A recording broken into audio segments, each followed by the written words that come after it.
Today I'm asking the question, is jazz music still relevant today? In 2011, a total of 11 million jazz albums, CDs, cassettes, vinyl, and digital were sold according to Business Week.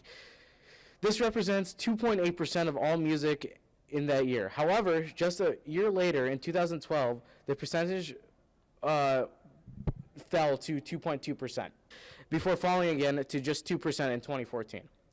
Both jazz and classical represent just 1.4% of total U.S. music consumption apiece. Some musicians say that jazz is too complex to understand, that the average listener would not understand the boundaries that were pushed to make a song. Do you listen to jazz music, and if so, how often? I usually listen to it when I study and maybe at nighttime, maybe. I do. On occasion, I listen to it in the car if we're on long car trips, but not that often, though. Okay. I do, and I usually do when I'm at home, like doing my homework, that kind of stuff. Would you say that jazz music is very complex and the average listener probably couldn't understand what's going on? I mean, it's music, so it is what you make it, you know? But I think you could probably grasp it. It's not that hard. It's just music. It's just music. It depends on the song, because jazz is a very vast genre in general. So sometimes there's very complex jazz where it changes time signatures a ton of times. There's a ton of key signature changes. But some jazz is simpler, and I feel like it really just depends on the song. So some people could listen and know what was going on, but some people might not.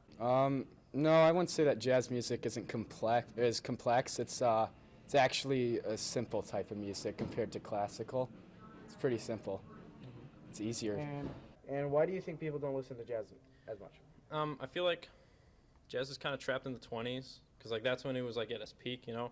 So I feel like, but I see jazz coming back, in different genres. I know metal has some hybrid jazz now, and especially progressive metal and stuff like that. So jazz is making its way back, but just in some different areas. So I feel like jazz is making a comeback. I don't know. It's just not the thing anymore, I guess. You know, how in the 50s or whatnot it was well popular, but now it's just kind of in the background. It still exists, but it's just not as popular. People don't listen to jazz music because the time period of jazz passed, and people are listening to pop and rap now instead. So it had its time.